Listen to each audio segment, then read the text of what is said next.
Hi friends. Today we're going to be talking about finding our purpose in second half of life. It's a little bit different than first half of life. And we're going to use a Japanese concept called IKEGAI. So let's talk about how do we use the IKEGAI to find our purpose in second half of life. Welcome, my name is Jeanette Slater, and this is the Further Journey channel, where we talk about all kinds of challenges that we face in second half of life. Today we're going to be talking about purpose. I've talked with a lot of friends who have different entryways into retirement. Some of them are very clear about what they want to do in second half of life as their time is freed up, although their energy may be somewhat diminished.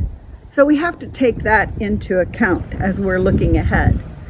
But many of my friends are looking forward to retirement in sort of a fuzzy way. It's like, yes, I'm looking forward to it, but I'm not sure what that holds. I'm not sure what that looks like. I don't know how exactly I'll fill my time. I don't know what will get me up in the morning. And for those people, it's kind of a struggle. It's not that those of us that don't have a clear objective can't keep busy. I think it took me several years for me to find my footing, and I was busy the whole time. But I really wanted to have more of a sense of purpose. We're living longer than our parents in many cases, and we have more energy because our healthcare system is better, and we understand our bodies better, and we understand our whole emotional and social situations differently as well. For some people, they have grandchildren, and that's their primary thing, is to spend time with their grandchildren. And they may even move across the country to do that. I don't have children or grandchildren, and so my field was wide open. I do have a dog. She's out here with me in my backyard, and so if you hear a little bit of yipping and yapping, she wants me to play ball with her. So where do we start? I think that's a good question. Especially when the field is wide open, when we don't have a lot of obligations on our time. Well, I think one great way to start is to think about the things that we love. And that's our first topic today as we discover our Ikigai. So Ikigai is a diagram, and it's got 4 circles that intersect each other, and we're going to be looking at how those intersect. So the first one is, what do I love? What captures your attention? What grabs your passion? That you say, these are the things that I want to be about in my whole life, and especially as I have more freedom to choose in second half of life. Take some time to think back in your life. What are the things that have always been enjoyable for you, that maybe you've delved into studying, that just delight your heart, that makes your whole countenance light up? What are some of those things that you've experienced? Now that we're in second half of life, we can look back over our whole life and say, what are those things that I really want to pour my heart into? I'll give you some examples. For me, I've identified 7 things that I love and I want my life to be about. The first one is nature. I love nature. I've always loved camping, hiking. I've hiked across the Grand Canyon 4 times. I took a master naturalist course about a year ago that looked at all aspects of nature in our environment. And I really enjoyed learning about nature in northern Indiana. So that's one of the things that I love. Another thing that I've always enjoyed is time with friends. I'm enough of an introvert that going to big parties doesn't really interest me, but spending time with good friends and talking about things that really matter to us, that's very important to me. And that's one of the reasons we started our dinner group, is that so we could, on a regular basis, on a monthly basis, we could just have dinner with a group of friends and get to know each other better and talk about things besides the weather. So spending time with friends is important. I have also organized various retreats, especially for women, because that's important to me, is to spend time with my friends. A third thing that I really love is travel and new experiences. And so in second half of life, I've really wanted to do more travel. Because I love travel, I'm hoping to do one international trip, at least one a year. This year, I get 2 of them, and that's very exciting for me. A fourth thing I love is learning about life and how it affects me. Learning for personal growth. That I don't want to be the same person I was in my 20s or 30s or 40s or 50s, etc. I want to be always growing. So I want to do research and I want to read. I want to be mindful about my life and how I'm responding to life and learning more about how to be a better human being. Another thing I love is walking with people into new experiences, new ideas, new thoughts, and maybe breaking some of the old patterns and shoulds and oughts and re-examining that, maybe giving new information that we can say, how does this fit into my old paradigm of life? And how might I change that so that I can have a fuller, more exciting, better, healthier life? So I love walking with people into new ideas. And along with that is my passion for second half of life.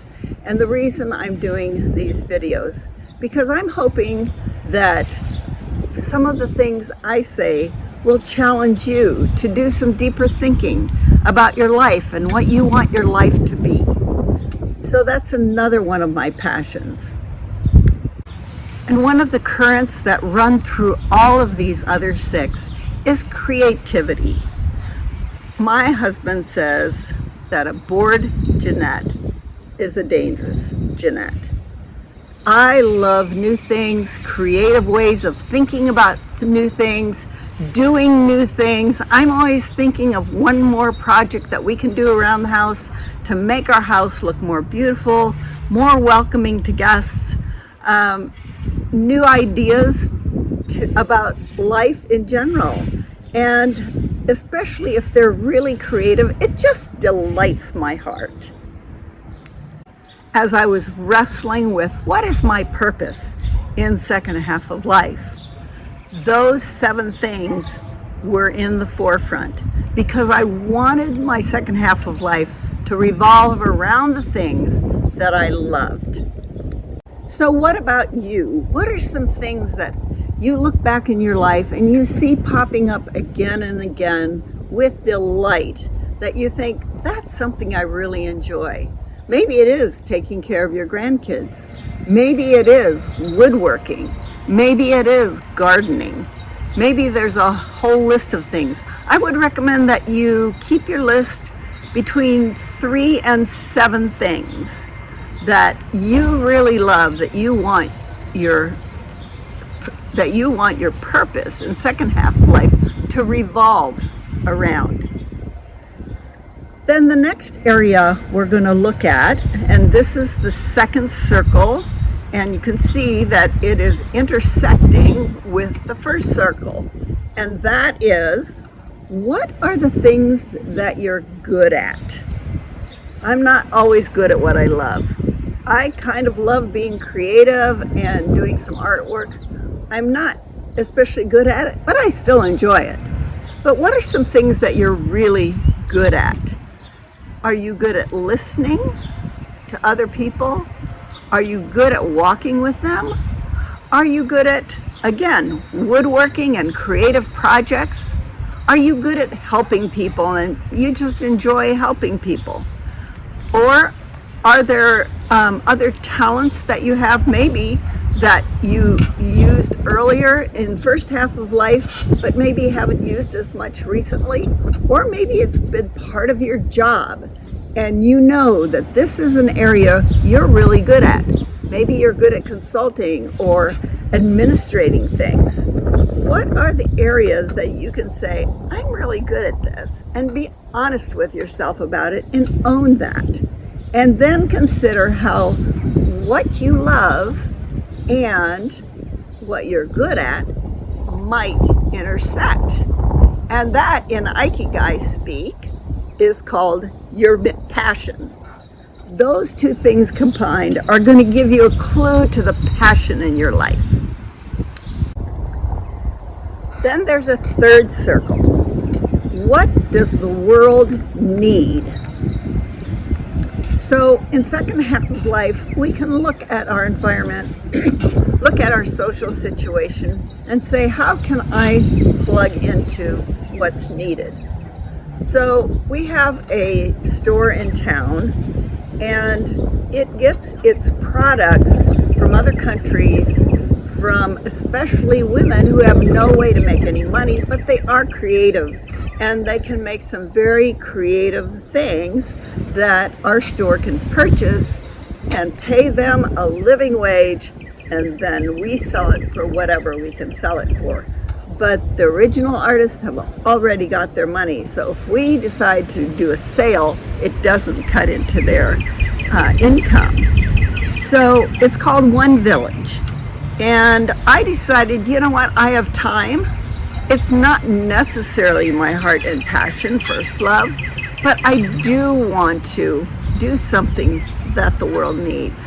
And so I decided to volunteer there and help at the register. Very simple. And as people come in, introduce them to new products. A very easy thing to do for 3.5 hours on an afternoon. And that was something I felt like I could do because the world needed it. I'm sure there's other things in your environment where you can say, this is really what's needed. Because I love nature, one of the things I'm connected with is some of the nature projects in my city. And last fall, I got to be a part of a group that went and planted trees. And that was really fun to do because that was combining what I loved with something I believe the world needs. The world needs more trees.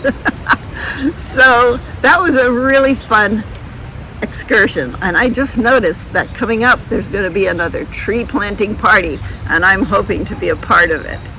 So what about you? As you look around your life, what are some things that the world needs? The greater culture around you, the greater society around you. Where can you plug in your talents and your loves in order to make a difference in our world? And as you can see, that circle, what the world needs, intersects with both that which you love and with what you are good at. So if you can find something that fills all three of those circles, you're getting very close to your sense of purpose in second half of life. Now the fourth circle is possibly a little less important in second half of life, but it depends on your situation. So the fourth circle is that for which you can be paid. Now in first half of life, that's more important. We are looking to be paid. In second half of life, some of us have the luxury of saying, I don't need to be paid. and that's okay. But I think we can maybe twist that one just a little bit and call it that which will benefit me. And it may not be money, it may not be in dollars, but maybe something that you're getting out of it. Maybe it's just joy. So hopefully, as you think about your life, you can discover the things that you love. You can discover what you're really good at and name those and own those. Then you can look around you and say, where am I needed? What can I do that would be beneficial to the world around me? And maybe as a fourth consideration, what am I getting out of it? Because we rarely do things totally altruistically, and that's okay. If we get joy out of it, or maybe we'll get social interaction out of it, and that's something that we need, is to have more social interaction and not be so isolated. Then volunteering wherever you volunteer, you will get something in return. Maybe you'll build some new friends. Maybe it'll just be a good feeling that you're doing the right thing. Those are all things that what we get involved in pays us back. It may or may not need to be financial pay. So all of these together, as you can see, it is the IKEGAI. That which you love combined with that which you're good at creates your passion. And then if you add in what the world needs, you find a mission. And finally, if you add in what's the payback for you, you find your IKEGAI. That's the center. That's where all these circles overlap, and you really have a sense of moving forward, moving into what you were created to be, what you were created to do. Yes, in second half of life. And we can even reinvent ourselves totally in second half of life. I know someone who was a pencil pusher the first half of life, and now their creative energies have popped out and they consider themselves an artist. And I would never have thought that this person would be an artist in the second half of life. But voila, there they are, pursuing their passion, doing what they like, getting better and better at it as they go. And that's exciting for them. So tell me what you love. Tell me about what you're really good at. And be proud of that. That's okay. Own it. And then what is it around you that you're finding needs somebody to step in? And as you get involved, as you find your purpose in life, your IKEGAI, what are you receiving back from it? Because I know that if you do the other three, there will be something that comes back to you. Value and joy and fulfillment. So, let me know. I'd love to hear your story. And let's go on this second half of life, this further journey together. As an addendum, just let me say, my IKEGAI is doing these YouTube videos. It's something I enjoy doing. I love walking with people into new ideas and into second half of life and the challenges that are presented. I don't know if I'm good at it yet, but I know in the past I was good at speaking in front of groups. So I'm hoping that carries over, and I'm learning about the creativity of doing videos. I've never done that before. So that's really fun. I do think the world needs it. I think those of us who are at a certain age can't just follow what our parents did, and we need to be able to talk to each other about it. And the payback, right now I'm not getting any pay for it. Maybe I will in the future if enough people watch my videos. But it really feels like my IKEGAI.